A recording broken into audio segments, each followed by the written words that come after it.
যে ঘটনাটি ঘটে গেছে, পুরনো ঢাকায় যে ঘটনাটি ঘটে গেছে, যে ছেলেটি মারা গেছে বরঞ্চ তার সাথে হয়তো যুবদলের সম্পর্ক আছে, কিন্তু যে খুন করছে বা যে হত্যা করছে তাকে তো অন্য জায়গা থেকে, আমরা যেটা খবর পেয়েছি, অন্য জায়গা থেকে নিয়ে আসা হয়েছে।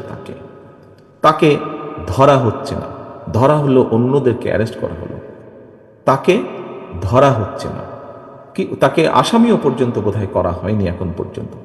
কেন হয়নি, কেন ধরা হচ্ছে না?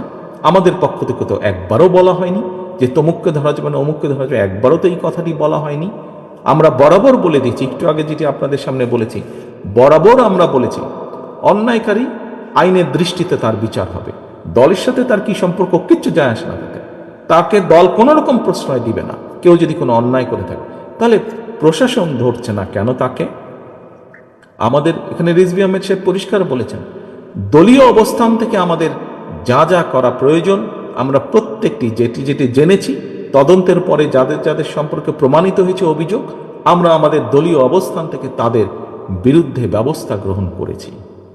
আইন শৃঙ্খলা বাহিনী কেন তাহলে বসে আছেন? আইন শৃঙ্খলা বাহিনীকে চালায় কে? বিএনপি তো চালায় না, চালাচ্ছে তো সরকার। তাহলে সরকার কেন ব্যবস্থা নিচ্ছে না তাদের বিরুদ্ধে? সেটি দলেরই হোক বা সেটি অন্য কোনো লোকই হোক, কেন ব্যবস্থা নিচ্ছে না?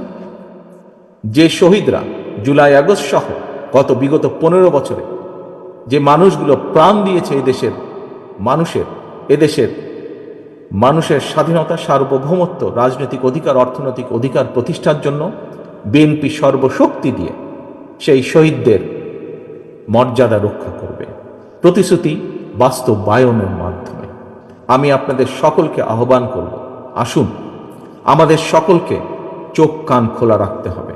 আমাদের যে আন্দোলন, আমাদের যে যুদ্ধ ছিল গণতন্ত্র প্রতিষ্ঠার, মানুষের অধিকার প্রতিষ্ঠার, সেই যুদ্ধ কিন্তু এখনো শেষ হয়ে যায়নি। দেশকে যদি গড়তে হয়, জাতিকে ঐক্যবদ্ধ করতে হবে। এই ঐক্যবদ্ধ করতে হলে পরিশ্রম করতে হবে।